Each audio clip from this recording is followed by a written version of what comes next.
Vítejte v Cafin Talks, podcastu o všem, co hýbe podnikovými financemi. Své know-how s vámi sdílí zkušení odborníci, kteří pomáhají zlepšovat dennodenní chod firem. Zpomalte, udělejte si pohodlí a načerpejte inspiraci. Dobrý den, vítám vás u dalšího dílu podcastu Cafin Talks. Já jsem Mirek Umlauf a mám tu dneska velmi zajímavého hosta, Michala Belána z firmy Symfio. Dobrý den, Michale. Dobrý den, děkuji za pozvání. Já když jsem se koukal na Symfio, tak první pocit, co to ve mně vyvolalo, tak jsem si říkal, to je odvaha, krásná odvaha postavit na zelené louce produkt, řešení, které vlastně takových řešení existuje spousta pro finance, pro finanční řízení, ale tohle je něco úplně nového a je to na zelené louce. To v tom vidím jakoby velkou odvahu, takže jsem se na to dnešní povídání s váma, Michale, hrozně těšil a rád bych slyšel vlastně, kde jste sebral tady tu odvahu, co vás vlastně k tomu vedlo a co je vlastně to, co chcete změnit ve financích.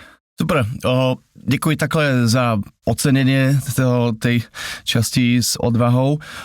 Práve najčastejšie ľudia z financií, ktorí sú dostatočne deep v problematike, hlavne teda podnikových financií, dokážu doceniť to, akým smerom sme sa vydali, pretože tie financie, to je strašne široké pole, a obsahuje to spoustu všelakých akoby podčastí.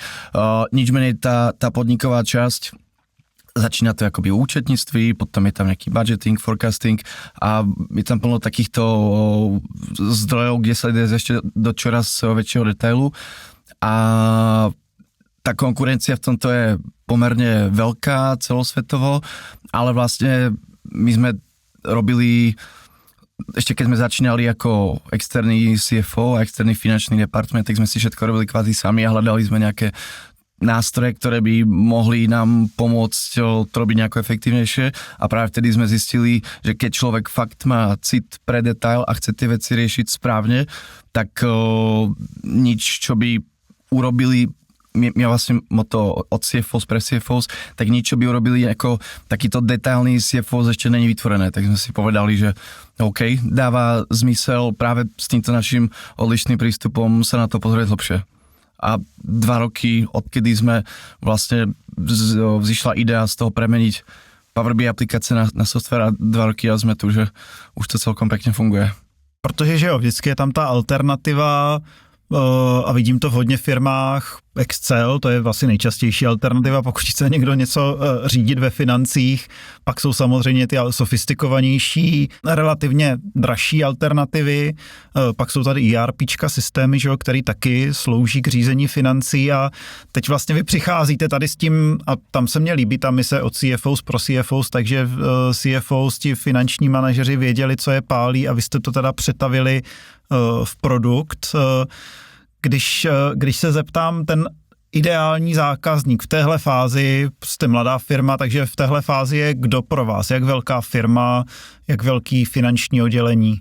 Možno iba jednu vec som chcel zmieniť, keď ste pomenoval, že väčšina tohto sa robí v Exceloch, tak to je prakticky najväčšia konkurencia všetkých finančných softverov, pretože Excel je niečo, na čom je odkojený každý finančák a viac menej bez toho ani na krok. A tým ešte zodpoviem aj na otázku k tej klientele.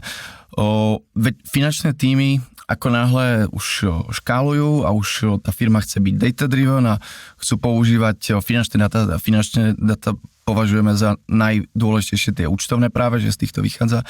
Tak ako náhle toto už je nejaká vôľa sa podľa toho začať riadiť, mať to v poriadku, tak vlastne áno, prvá vec, čo napadne každému, poďme to dať dokopy po Exceloch, akurát ono každý mesiac sa to opakuje. A čím je tá firma väčšia, čím je ten tým väčší, tak tým tých rutinných taskov je viacej.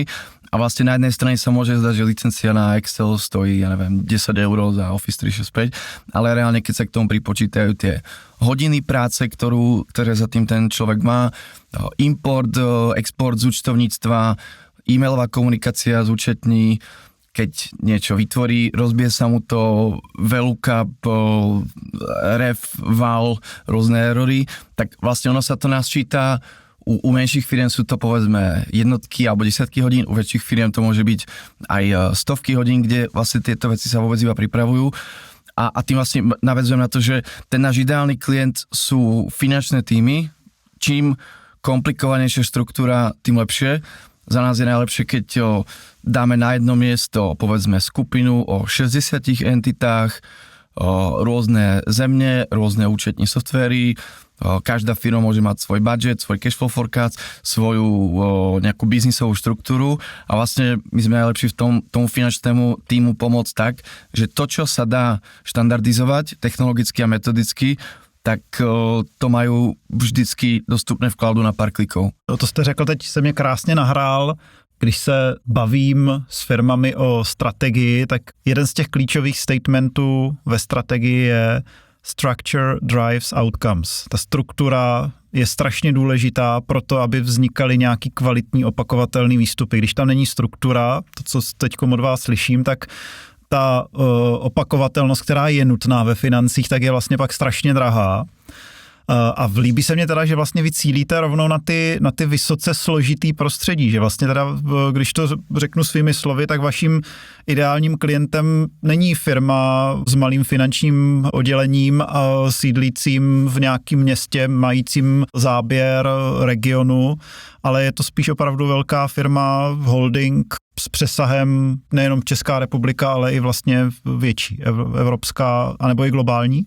Ja možno ešte v rýchlosti doplním, celý ten produkt, jak je zložený, tak robí na tom, náš tým sú všetci vlastne dosť skúsení ľudia z financií, ktorí buď išli čoraz viac do hĺbky do financií, alebo prešli ako keby ku technológiám a vlastne na tom trhu je dosť veľká konkurencia naprieč tými jednotlivými nástrojmi, tak my sme si povedali, že to know-how, jednak jak sme to robili my sami, ale jednak aj od každého človeka z toho týmu vezmeme a urobíme takéto USP, Unique Selling Proposition, niečo, čo nás odlíši aj prakticky všade. A to je práve tá metodika, že keď niekto implementuje finančné riadenie do Excelu, musí si všetko vymysleť ako od čiarky, ale keď niekto implementuje Synfio, tak my ho kvázi držíme za ruku a hovoríme, takto keď to urobíte, tak to prakticky nebudete musieť meniť. Metodicky je to škálovateľné a stačí pridávať jednu entitu za druhou so svojou nejakou štruktúrou a celé to riešenie bude ako funkčné. Hej. A čím viacej sme išli do detailu tej metodiky a nuans toho riešenia, tak sme vlastne prišli k tomu, že tá metodika sa dá aplikovať prakticky všade na svete. Máme príklad maďarskej private equity investičnej skupiny, kde sú to desiatky entit, kde to majú zainvestované a tie krajiny, ktoré sa spojujú na jedno miesto je Česko, Slovensko, potom máme české startupy, kde reportujeme na jednom mieste americkú entitu v nejakom QuickBooks s Českou, v nejakej Abre, alebo potom rôzne holdingy, ktoré sú naprieč viacerými zemiami a tým aj vlastne je to škálovateľné naprieč rôznymi účtovnými štandardami. Takže čím komplexnejšie, tým väčšia výhoda oproti konkurencii a tým ako keby taká väčšia výzva pre nás, ktorú sa nám úspešne darí atakovať. Takže tomu rozumím tak, že to není jenom software, ale je to vlastně silná metodika, vycházející z hlubokých zkušeností, asi z různých situacích v různých firmách, ve financích.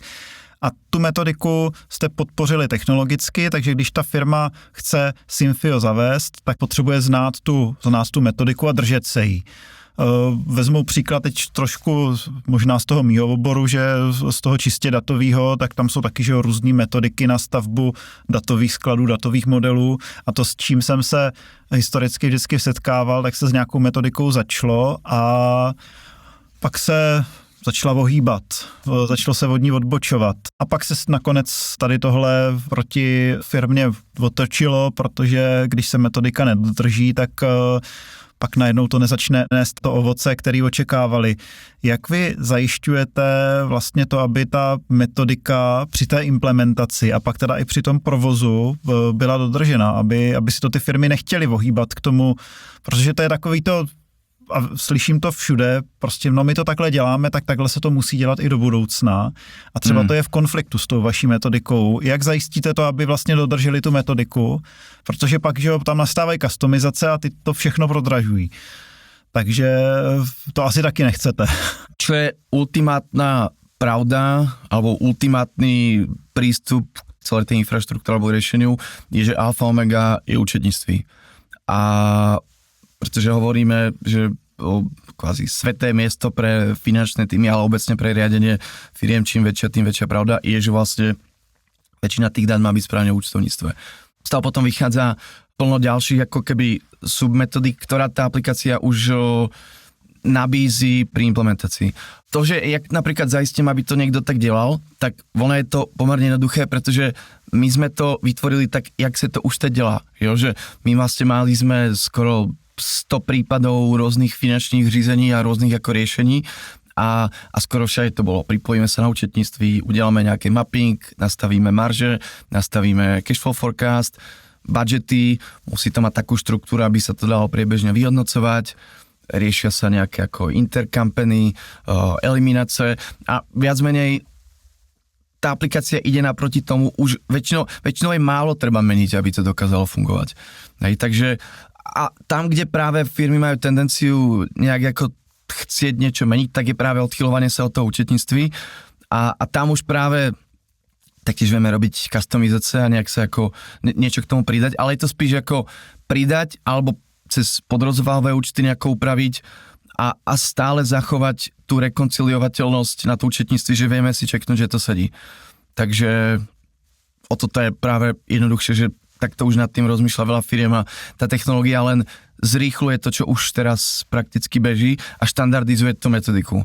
Ale možno ešte odpoviem, keby niekto to nechcel robiť z účtovníctva, to finančné riadenie a bol by to divoký západ náhodného generovania čísel, ja neviem, banka, fakturačný súd, no proste čokoľvek zo CRM-ka, tak vtedy my hovoríme, že to není úplne ideálny prípad pre nás, lebo my to chceme robiť správne a nechceme lepiť každému na mieru nejakú ako zlepeninu, kde potom my by sme nedokázali garantovať, že fakt to všetko sedí.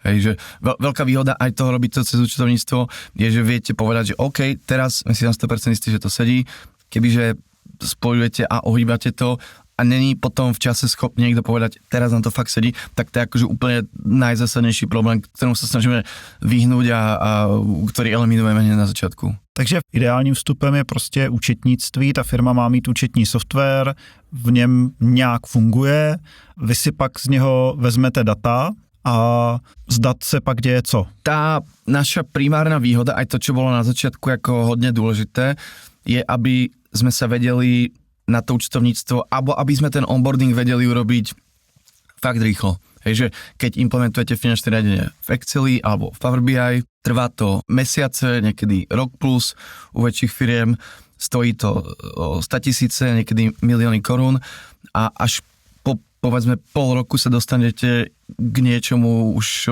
do čoho sa dá pozrieť a nedaj Bože, zistíte, že tam niečo nesedí a máme skúsenosti s tým, kde sme prevziavali to riešenie, kde ako po 3/4 roku sa tá firma dostala k niečomu, čo ako bolo nepoužiteľné prakticky. No a tá kľúčová hodnota v tom produkte bola pre nás to, že na prakticky pár klikov my sme schopní to všetko rozbehnúť. Hej, že máme prípady, kde sme rozbehli riešenie, ktoré robila konkurencia snad pol roka za hodinu. Že vieme sa pripojiť na to účtovníctvo. Ono väčšinou to vypadá tak, že vytvorí sa nejaký prístup pre API, alebo sa pripojíme na server toho, kto spravuje to účetníctví a viac menej od momentu, kedy sa pripojíme na ten zdroj, tak už všetko sa nám onboarduje samé. Hej?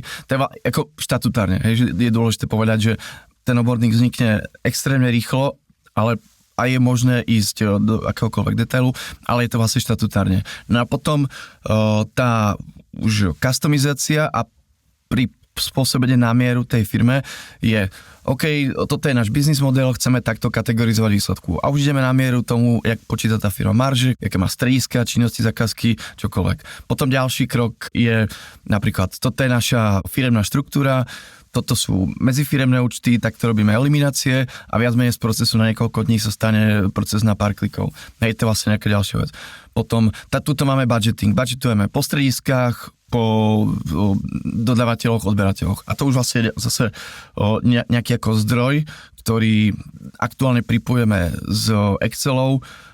Máme commitment to urobiť aj u nás do konca roka, aby u nás sa tiež dalo budgetovať, ale to je vlastne príklad ďalšieho zdroja, ktorý potom s tým súvisí. A potom je tam ešte cash flow forecast a toto je potom asi 95% a 5% sú možno nejaké už customizácie, že obchodný plán versus vyskladnené produkty alebo niečo už, kde sa ako ultimátne vychádza z tých účtovných dát, ale už ako je to spojené s inými zdrojmi, čo je tiež možné. Takže vlastně účetní data jsou vstupem, vy je nahrajete a pak vlastně Synfio aplikuje nějakou business logiku, která je asi konfigurovatelná a vlastně díky tomu to, co by firmy běžně dělaly tím, že, a to vídám často, vyexportují si data, pak mají sofistikované Excelové modely, stolistové, aby se dostali třeba k informaci, jak vypadá revenue recognition a tak, takže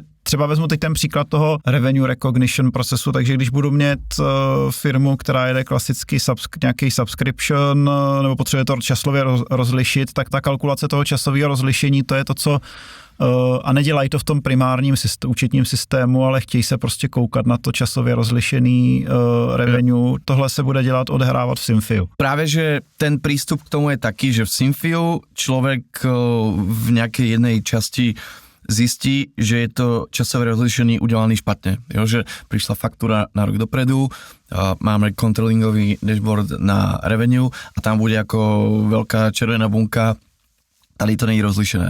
A namiesto toho, aby my sme to ohýbali a robili za tým nejaké ako narovnávačky, ktorými by sme rozhodili, že to účtovníctvo sedí, tak tu upozorní toho kontrolera alebo kohokoľvek, kto vlastní ten report, že tuto to neprebehlo, vyrieš to z účetní a preúčtujte to tak, aby to bolo správne. Hej, takže práve presne sa snažíme vždy ísť naproti tomu, aby, akože jednak je to z účtovníctve, ale aby aj to účtovníctvo bolo správne. A tam je toho ako spousta, tam vždycky sa niečo nájde a my práve chceme ísť naproti tomu. Aj teraz napríklad máme v pláne implementovať do platformy AI kontrolera, takže takého ako pomocníka týmu, ktorý práve už vždycky bude mať pripravených pár takýchto vecí, ktoré sa budú dať narovnať a tým chceme vlastne prispievať k tomu, aby ty data boli čoraz kvalitnejšie. Takže vlastně následujete tu filozofii, že data se fixují u zdroje. Presne tak. Nesnažíte se to lepit a držet to lepení pak v čase mimo to. Je to presne tak. Ono ináč, toto plynie z našich spousty skúseností z napríklad investorského reportingu pre startupy alebo práve z toho našeho jobu ako externí CFO, čo sme robili. Ako náhle niečo sa začne ohýbať, tak príde napríklad prvá nedôvera od investorov, hej, že tuto nám reportujete nejaký ako zisk, ako finančné ukazovatele, ale vlastne účtovníctvo je úplne mimo. Tak namiesto toho, aby ste rozkľúčovali, prečo, kde sa odlišujeme, tak to už urobíte správne na poprvé.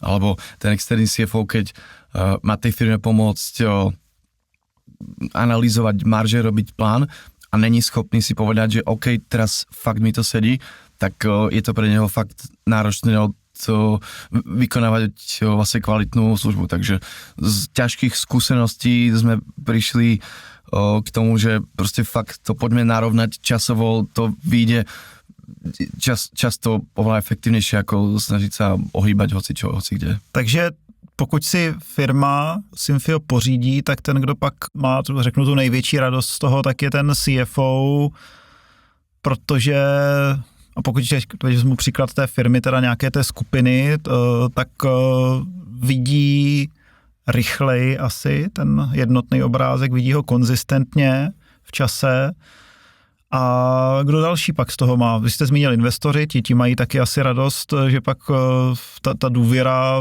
v čísla o výkonnosti firmy se dá udržovat s nás. Kdo jsou ti další stakeholdři, kteří potom, když se Synfio zavede do firem, jako kteří s ním pak pracují, kterým to ulehčí ten day-to-day job? Možno iba na začiatku dodám takú vykošku, že sú firmy, kde není vôľa ísť do účtovníctva transparentne. A vlastne Synfio transformuje firmy tak, aby boli data-driven, aby sa s tými účtovnými dátami dalo prakticky robiť čokoľvek a sedeli. Ale ako náhle niekto vlastne, no môže to chcieť iba pre seba a tým pádom mu to ako zrýchli, ale keď napríklad není vôľa ísť robiť akože kvázi väčšiu transparentnosť od tých účtovných dát, iba aj keby to bol pre ten finančný tím a iba sa vyberajú nejaké časti, tak akože vtedy to nemusí sklidiť až takú ako vysokú mieru rentability a to je akože fakt sporadicky. To, čo býva častejšie a 90% prípadov je, že benefituje, jednak ten CFO, povedzme, že to bude jeden z tých, čím väčšia firma, tým viacej sú to aj iní členovia, čím menšia firma, tým viac CFO. Ten CFO v malej firme často sa stane, že sa stane taký ako keby otrok Excelu, že bez Excelu vlastne nevznikne nič a od momentu implementácie Synfia ten CFO má vždycky k dispozícii vlastne všetky data, takže transformuje sa jeho aj práce, akože konkrétne jeho day-to-day job, na to, že rieši čo s tými číslami a ne vôbec, jak sa dostať k tým číslam. Takže to je ako veľký skok. Pre CFOs, ktorí sú progresívni a chcú a sú vlastne dobrí v tej práci s tými číslami, je to super, že nestrávať desiatky hodín nad tým, iba si tuto pripraviť niečo. Ale zase potom sú CFOs, ktorí sa tvária, že sú produktívni a iba robia po Exceloch tieto ako mechanické veci, tak tí úplne nebudú z toho nadšení, lebo dosť to transformuje ten čas na tú produktivitu. No a potom sú kontrolery, tam ako vidíme veľmi transformovaný ten job smerom ku riešiť, či tie čísla sedia, či časové rady dávajú zmysel, či strediska, zakázky, činnosti majú správne alokované budžety a či sa plňa. Takže u kontrolerov je ten job switch ako intenzívny. A u ambicióznych účetních ešte vidíme, že dochádza k takému ako úspešnejšiemu prvotnému zaúčtovaniu tých dát. Takže tá účetní je schopná ísť do Synfia a tam si skontrolovať, že či vlastne to, jak to zaúčtovala, či tam neustreluje nejaký ako extrém. Takže samozrejme, to je asi najmenej, alebo takto, je najmenšia miera progresívnych účetních, čo už je na inú diskusiu, prečo tak je, ale vlastne aj tuto je možnosť pomocou Synfia spraviť správnejší ten účtovný proces. A možno ešte doplním dve také ako očakávané, ale menej benefitujúce skupiny je CEO. Ten viac menej dostane vždycky to, čo chce na začiatku, akurát teraz to dostane hneď, namiesto toho, aby na to musel čakať ako týždne a to isté platí pre investorov. Tí dostanú detailné, správne data a nemusí tá firma nad tým stráviť 10 hodín a môže to mať vždycky prakticky na vyžadanie. Často se říká, že nejoblíbenější tlačítko v různých aplikacích je export do Excelu. Nemám tady tenhle statement podložený daty žádnými. Já ho podkladám. Ale ze seminářů, které vedu, tak minimálně se tomu všichni pousmějí. Máte tam tlačítko export do Excelu? Taky se tomu vždycky pousmějeme. Hovoríme si, že toto sa človek snaží urobiť niečo, čo ide z veľkej časti automaticky a aj tak príde požiadavka, to je vždy, to je podľa mňa viac než 95% ľudia chcú s tým robiť niečo v Exceli a každý prvok sa môže vyexportovať data do Excelu, bez toho proste myslím, že to nikto ani nekúpil, pretože aj keď vlastne sme schopní automatizovať tie rutinné veci, tak stále ad hoc, tí ľudia proste stále potrebujú robiť ešte aj nejaké ďalšie podklady pre tie financie, či už sú to nejaké odpisové schémy, alebo robiť nejaké ako intercompany transakcie a potrebujú mať detail, alebo chcú si niekedy urobiť ako vlastné vizualizácie, že niekedy ľudia majú fakt špecifickú požiadavku, jak sa na niečo chcú pozerať.